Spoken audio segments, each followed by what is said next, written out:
Welcome to the June-August 2025 competition topic video. Before joining the competition, please visit our website and read the official competition guide to ensure a smooth experience. The questions for this competition are based on the content of this video, so watch carefully. If you enjoy our competition, show your support by liking and subscribing, and invite your friends and family to participate in this exciting cultural event. Please participate in this competition and don't miss out on our cash prize. Thank you for being a part of our community. We appreciate your support. The best way to help and guide a blind person in the public places. To help and guide a blind person in public places, please consider the following general guideline. Ask if your help is needed. Describe verbally when giving instructions. Avoid actions that may distract the guide dog while working. Identify yourself. Promote a safe environment. Respect personal boundaries. Speak directly to those who are blind or visually impaired. Be respectful and don't assume anything. Be patient. Do not give up. Focus on the overall goal, not the disability. Ask if your help is needed. People who are blind or have low vision have long been patronized and addressed as if they were children. They are often told what to do rather than being asked what they prefer. This attitude is not acceptable to anyone. Instead, always ask if your help is needed and how you can help. If a person who is blind or partially sighted needs guidance while walking, they will ask for help or accept your offer of help.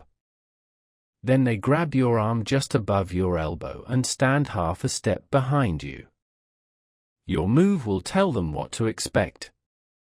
Pulling, pushing, or shaking the person is not necessary, and this tactic is not only awkward and confusing, but also humiliating.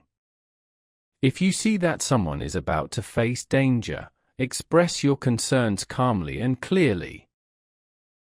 If someone needs help to sit in their seat, show them to your seat by placing their hand on the back of the chair. They can sit comfortably by themselves. If they need help while eating, they may ask you to read the menu out loud or tell them where the food is on their plate. If they need help finding an object or place, they may ask for directions or accept your offer of help. In these cases, provide instructions as clearly as possible.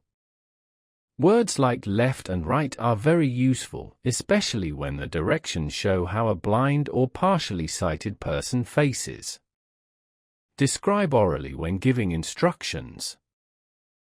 Gestures mean little to people who are blind or have low vision. It would be more helpful to say, after you exit the elevator, the fourth door on the right is your door.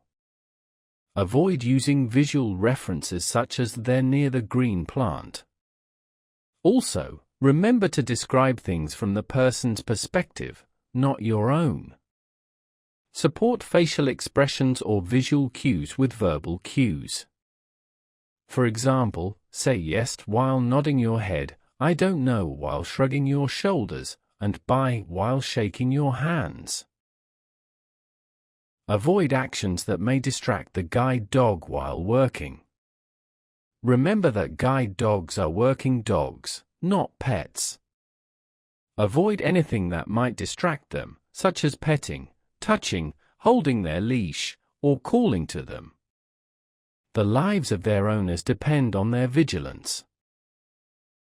Identify yourself. As soon as you enter the room, say, "This is Mariam. I'm just looking for brochures in the cabinets." Don't leave a room without saying something. If a person who is blind doesn't hear you leave, they may start talking, but realize you're not there. Promote a safe environment. If you work or live with someone who is blind or visually impaired, be aware of potential hazards. Never leave a door open. Keep corridors clear of crowds. When moving furniture, inform people who are blind or have low vision if the change will affect them. When you introduce new items into their environment, tell them and explain what they are and most importantly where you are going to put them. Do not move any furniture, personal items, etc. after the person knows where they are. This can be frustrating and in some cases dangerous. If you are with people who are blind or have low vision and you decide to leave them alone in an unfamiliar area, make sure they are close to and aware of something they can touch, such as a wall, table, or railing, so that they do not feel insecure. Respect personal boundaries. Allow people who are blind or visually impaired to have their own space. For example, do not touch such a person unless you are sure it is appropriate. Talk directly to those who are blind or visually impaired, not through their companions. Remember that they can hear just like you. If you notice something or a stain on their clothes, tell them privately. Be respectful and don't assume anything. The most important thing to remember in any conversation with a disabled person is to not assume anything. Be respectful when asking people about their blindness. Keep in mind that this information is personal. If you have questions about what to do, what language or terms to use, or what, if any, assistance may be needed, a person with a disability should be your first and best resource. Don't be afraid to ask. Be patient. Be patient not only with the disabled person but also with yourself. Frustration may come from both sides of the conversation and needs to be understood and dealt with by both sides. Don't give up. The words blind and impaired vision are adjectives, not nouns. Instead of saying the blind have a lot of resources, say a blind people have a lot of resources. Use people's first language. Never use derogatory terms or tone of voice. Don't say things like, "Oh, you poor dear. You are very brave." Also, avoid using qualifying sentences, such as "he's pretty for a girl who's blind." Don't worry about expressions like "I'll see you tomorrow," "be careful," and "look at this." Don't be, because these expressions are part of slang. People who are blind or have low vision also use these expressions. Focus on the overall goal, not the disability.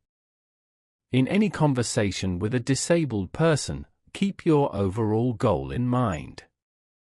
It is just communication between two people.